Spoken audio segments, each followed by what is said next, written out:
you do your weekly shop, are you faithful to the big four, that's Sainsbury's, Asda, Morrison's and Tesco's, or are your habits changing? More and more people are now shopping at ALDI and Lidl, the two so-called budget supermarkets. The two retailers' combined sales rose almost 20% in the 12 weeks to the 21st of May, compared with the same period last year, which is more than any of the major four. So they're growing quicker than the big boys, basically. We're joined now by Jonathan Davis, economist and wealth advisor. Jonathan, good morning to you. Thanks for joining us.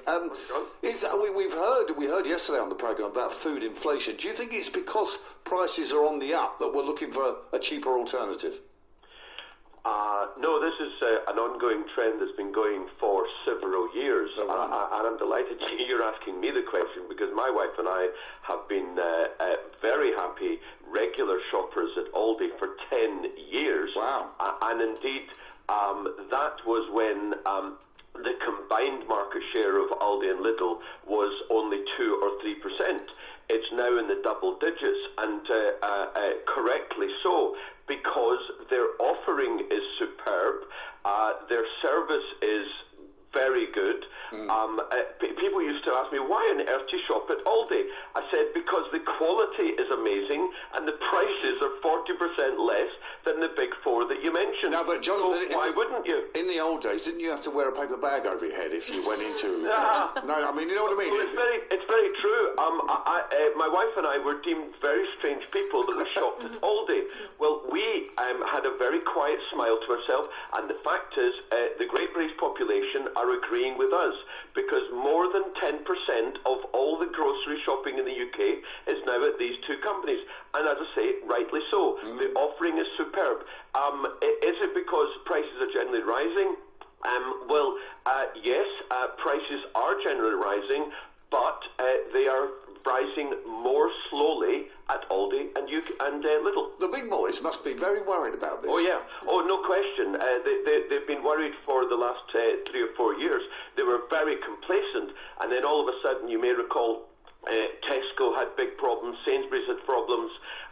Yes, they're very concerned. I would suggest to you of the big four, the one that's most likely to come through this okay is Asda, because it's owned by the largest grocery company in the world, which is Walmart. It's an amazing statistic. When Walmart bought Asda, they bought it with 2 weeks of sales.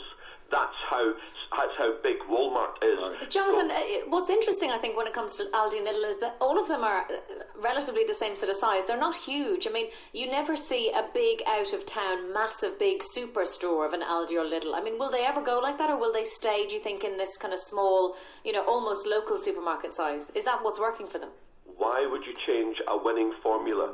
Essentially, their formula is, look, you want baked beans? We sell one brand of baked beans, or one name of baked beans. Whereas the other guys say, you want baked beans? We'll give you 6.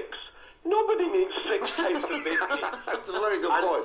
And that is why they've been able to keep their stores down to 6 or 8 checkouts, as opposed to 50, which was, of course, very popular in the 80s, 90s, and early 2000s.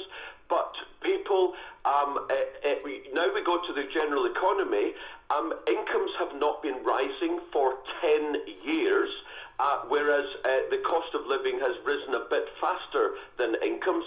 And when you look at the vast amount of debt that households have, it is a simple fact that belts are tight because there is no option. Money is not nearly as easy as it was some years ago.